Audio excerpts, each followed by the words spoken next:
Саламатсыздарбы окуучулар. Бүгүн биз катнаштар жана пропорциялар бөлүмүн баштайбыз. Менин аты жөнүм Дулатбаева Рита Кадировна. Сабагыбыздын тақырыбы эки санның катнасы. Сабагыбыздын максаты эки санның катнасын аныктау және берилген катнаска кери катнасты табуу. Сабагыбызды баштамас бурун келесі бирнеше тапсырманы орундап көрөлүк. Биринчи тапсырма. Мектеп кабыргасындагы футбол үйүрмесине 35 окуушу, домбура үйүрмесине 7 окуушу катышады. Берилген шарт боюнча аныктайлык. Биринчи. Футбол үйүрмесине катышатын окуучулар саны домбура үйүрмесине катышатын окуучулар санынан нече эсе артык? Оны аныктоо үчүн биз 35-ти 7-ге бөлүү аркылуу онун 5 эсе артык экенин аныктай алабыз. Экинчи, домбура үйүрмесине катышатын окуучулар саны футболго катышатын окуучулардан нече эсе кем? Бул жерде де сәйкесинче 35-ти 7-ге бөлүү аркылуу биз онун 5 эсе кем экенин аныктай алат экенбиз. Келесі тапсырма. 20 саны 5тен нече эсе артык? Ол үчүн биз 20-ны 5-ке бөлүү аркылуу онун 4 эсе артык экенин аныктайбыз. Ал 5 саны 20-дан нече эсе кичи, немесе нече эсе кем? Бунда да 20-ны 5-ке бөлүү аркылуу биз онун 4 эсе кичи немесе 4 эсе кем экенин аныктайбыз. Келесі, 3-нчи тапсырма. 5 саны 20 санынын кандай бөлүгүн курайды? Ол үчүн биз 5 санын 20-га бөлүү аркылуу онун 0,25 бөлүк экенин аныктай алат экенбиз.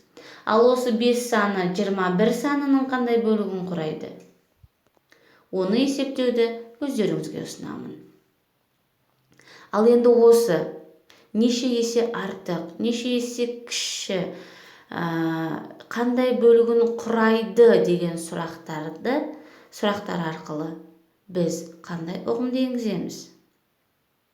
Биз балдар катнаш деген угумду энгизет экенбиз. Ал катнаш дегенimiz не?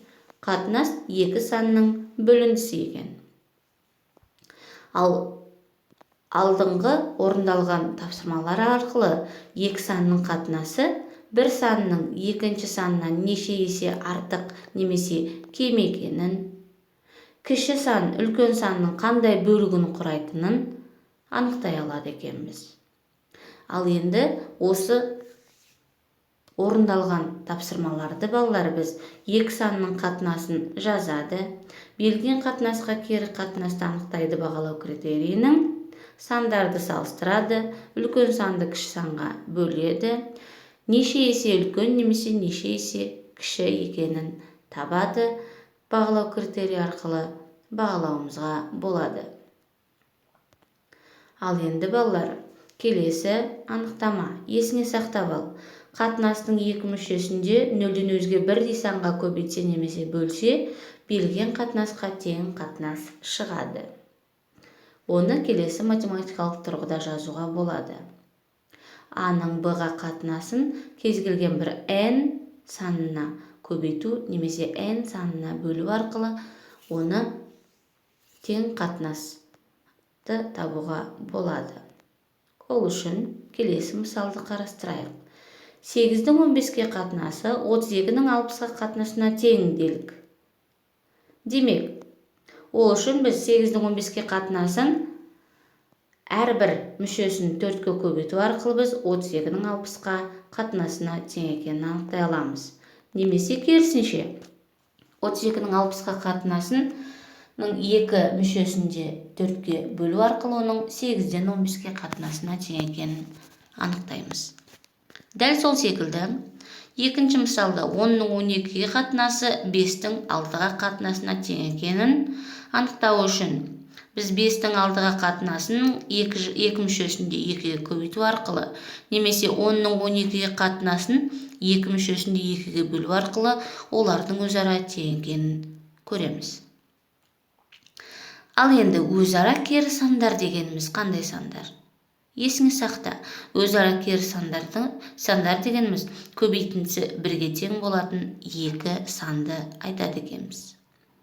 Оны біз математикалық тұрғыда А-ның Б-ға қатынасы Б-ның А-ға қатынасына тең деп жаза аламыз.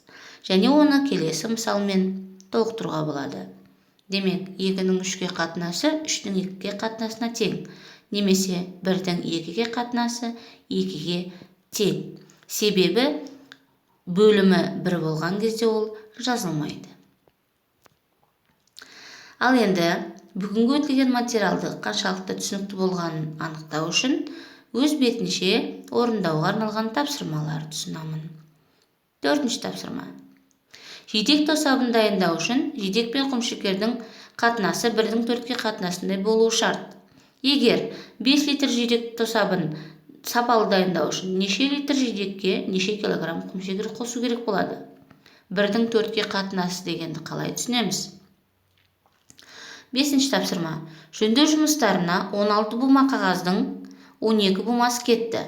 Түс қағаздың қанша бөлігі жөндеу жұмыстарына жұмсалды? 6-ші тапсырма. Үй шатырын бояу үшін 20 кг сырдың 18 кг қолданылды. Сырдың қандай бөлігі қолданылды?